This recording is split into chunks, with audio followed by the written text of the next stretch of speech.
Imagine waking up in a felt tent on the frozen Mongolian steppe when the temperature outside is 40 degrees below zero. Your breath forms ice crystals in the air before your face. The only warmth comes from a small metal stove in the center of the gur, burning dried animal dung because there are no trees for 100 miles in any direction. Outside, your family's livestock, sheep, goats, horses, and yaks huddle together against the wind that screams across the empty grasslands like a living thing. You pull on layers of wool and fur, the same clothes you've worn for weeks, because water is too precious to waste on laundry. Today, you'll help butcher a sheep, a process that wastes nothing and provides food for weeks. You'll tend animals in conditions that would kill an unprepared person in minutes. You'll survive in one of the harshest environments on Earth using techniques that haven't changed in 1,000 years. This is life in a remote Mongolian village, where traditional nomadic culture meets the brutal reality of wilderness survival. Today we're going to experience a day in this extraordinary place, learning how Mongolian herders cook meat in ways that preserve every part of the animal, how they survive winters that would devastate modern cities, and how they maintain a way of life that the rest of the world has abandoned, but that continues to thrive in the emptiness of the Asian steppe. Let's start with the landscape itself, because understanding Mongolia's geography is essential to understanding why life here is so challenging. Mongolia is one of the most sparsely populated countries on Earth. 3 million people spread across an area nearly the size of Alaska. Much of the country is steppe, vast grasslands that stretch to the horizon in every direction with almost no trees, no hills, nothing to break the wind or provide shelter. In winter, temperatures regularly drop to negative 40 degrees Fahrenheit or even colder. In summer, the same areas can reach over 90 degrees. The swing between seasons is extreme, and the daily temperature variation can be 30 or 40 degrees. The village we're visiting isn't really a village in the way most people understand the term. There's no main street, no permanent buildings clustered together. Instead, it's a loosely organized community of families living in jairs, the traditional Mongolian felt tents, spread across miles of grassland. Each family camps near water sources, usually small streams or springs, and near the best pasture for their animals. Families might be miles from their nearest neighbors, connected by rough dirt tracks that become impassable in rain or snow. The structure consists of a circular wooden frame, collapsible lattice walls that fold up for transport, roof poles that radiate from a central ring, and layers of thick felt made from sheep's wool that insulate against both heat and cold. The entire structure can be assembled or disassembled in a few hours, allowing families to move with the seasons following pasture for their herds. Inside a typical gur, the layout follows ancient traditions. The door always faces south to protect against the north wind. Directly opposite the door, at the north side, is the place of honor where the family keeps its Buddhist shrine and where important guests sit. The left side of the gur, from the perspective of entering, is the men's side, where saddles, ropes, tools, and hunting equipment are stored. The right side is the women's side, where cooking equipment, food storage, and household items are kept. The center is dominated by the stove, a metal cylinder that burns coal or dried dung and vents through a chimney hole in the roof. The stove is the heart of survival. In winter, it runs continuously, and families wake multiple times each night to add fuel. Let the fire go out in negative 40-degree weather, and everyone inside could freeze to death before morning. The stove also serves as the cooking surface, and this is where the traditional Mongolian meat preparation happens. Techniques that have been refined over centuries to extract maximum nutrition and minimize waste in an environment where food security is never guaranteed. Mongolians eat more meat per capita than almost any other population on Earth, and the reason is simple. In a harsh climate and short growing season, agriculture is nearly impossible. There are no vegetables for most of the year, no fruit, no grains except those imported from far away. The herds provide everything: meat, milk, cheese, yogurt, butter, leather, wool, felt, fuel from dry dung, transportation, and wealth. A family's survival depends entirely on their animals, and losing livestock to disease, predators, or harsh winter is a genuine catastrophe. Let's watch a traditional sheep butchering, because this process reveals the Mongolian philosophy toward food and waste. When a family decides to slaughter a sheep, usually because they need meat for winter storage or for a special occasion, the process is swift and designed to be as humane and efficient as possible. The sheep is laid on its side. A small incision is made in the chest. The herder reaches inside and pinches the aorta, stopping the heart almost instantly. The sheep dies within seconds with minimal suffering, and critically, the blood stays inside the body rather than spilling onto the ground. This blood retention is important because Mongolians use every part of the animal, including the blood. Once the sheep is dead, the butchering begins immediately. The skin is carefully removed in one piece, preserved for leather or felt making. The internal organs are removed and cleaned. The stomach and intestines will be used for sausage casings. The liver, heart, kidneys, and lungs are all edible and considered delicacies. Even the head and hooves are boiled for broth.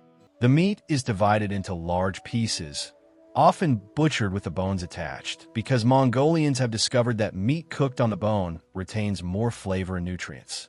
Now comes the cooking, and there are several traditional methods, each suited to different circumstances and resulting in different flavors and textures. The most common everyday cooking method is boiling. Large pieces of mutton are placed in a pot of water with salt, sometimes onions if available, and boiled until tender. This creates a rich broth that's consumed as soup, and the meat is eaten separately, often with the hands. Boiling uses minimal fuel and extracts maximum nutrition from the bones and connective tissue. The resulting broth is loaded with collagen, minerals, and fat, providing calories and nutrients essential for surviving extreme cold. For special occasions, Mongolians use a technique called korkhog, which is one of the most fascinating cooking methods you'll ever see. Large pieces of mutton are placed inside a metal container, usually a milk can, along with smooth river stones that have been heated in fire until they're glowing hot. Water and salt are added. The container is sealed and placed on the fire or in hot coals. The heated stones transfer heat directly to the meat from the inside, while the fire heats from the outside. The result is meat that's simultaneously steamed, roasted, and infused with a mineral flavor from the stones. The meat becomes incredibly tender, falling off the bones, and the stones themselves are believed to have medicinal properties. After the meat is cooked, people hold the hot stones in their hands, passing them around, believing the heat and minerals strengthen the body. Another traditional method is budog, which is even more spectacular and usually reserved for very special occasions. A whole goat or marmot is deboned from the inside through a small opening, keeping the skin intact. The body cavity is then filled with hot stones, the opening is sealed, and the entire animal is scorched over fire to burn off the hair while the hot stones cook the meat from inside. The result is meat that's crispy on the outside and tender inside, and the entire animal serves as both cooking vessel and serving dish. These cooking methods aren't just about taste. They're about efficiency and survival. Fuel is precious. Wood is rare. Even dried dung is limited and must be carefully managed to last through winter. Cooking methods that use minimal fuel while extracting maximum nutrition are essential. The collagen and fat rendered from bones provides calories that keep bodies warm in extreme cold. The organs that many modern people would discard provide vitamins and minerals that prevent deficiency diseases when fresh vegetables are unavailable for months. Meat preservation is equally important. In summer, meat can spoil quickly despite the cool nights. Mongolians preserve meat by wind drying, hanging strips of mutton in the shade where the constant wind desiccates them, creating a jerky that can last months. In winter, preservation is simpler. The meat freezes solid and stays frozen outside the gur, nature's freezer that never breaks down and requires no electricity. Now let's talk about the dairy products, because while meat provides protein and fat, dairy provides variety and crucial nutrients. Mongolian families produce an astounding array of dairy product from sheep, goat, yak, and horse milk. Arag, fermented mare's milk, is mildly alcoholic and tangy, refreshing in summer heat. Arul is dried yogurt curd, as hard as stone, that can be stored indefinitely and provides calcium and protein. Butter is made in leather bags, shaking cream until fat separates. Cheese comes in multiple forms, some soft and fresh, others dried until they're hard enough to require soaking before eating. These dairy products provide vitamins, probiotics for gut health, and variety in an otherwise limited diet. They also represent stored wealth. A family with strong dairy production can trade surplus products for tea, flour, and other necessities they can't produce themselves. Daily life in a remote Mongolian village revolves around the animals. Summer is the busy season when families move frequently, following the best pasture as grass grows and withers across the vast steppe. Children as young as 5 or 6 learn to ride horses and help herd animals. Women milk the animals multiple times daily, a task that requires skill and patience with animals that haven't been selectively bred for docility. Men repair equipment, maintain the gur, and range far from camp looking for lost animals or scouting new pasture. Winter is simultaneously the hardest and the most settled time. Families choose protected winter camps, often the same locations used for generations, where natural features provide some shelter from the worst winds. The animals require constant attention. Sheep and goats must be moved to areas where wind has blown snow off the grass so they can graze. Ice must be broken on streams so animals can drink. Newborn lambs and kids, born in late winter, must be protected from cold and sometimes brought inside the gur to survive. The greatest winter danger is dzud, a Mongolian term for catastrophic winter conditions. A white dzud occurs when excessive snow buries the grass so animals can't feed. A black dzud is an ice storm that creates a hard crust over the snow that animals can't break through to reach grass below. An iron dzud is when extreme cold, sometimes dropping below -50 degrees Fahrenheit, kills animals even if food is available. A dzud can kill thousands or even millions of animals across Mongolia in a single winter, destroying families' entire wealth and leaving them destitute. Survival through dzud requires preparation, luck, and community support. Families stockpile hay when possible, though the quantities needed are enormous and most remote areas lack the equipment for mechanized haying. They build crude shelters for animals. They pool resources with neighbors, combining herds to make management easier.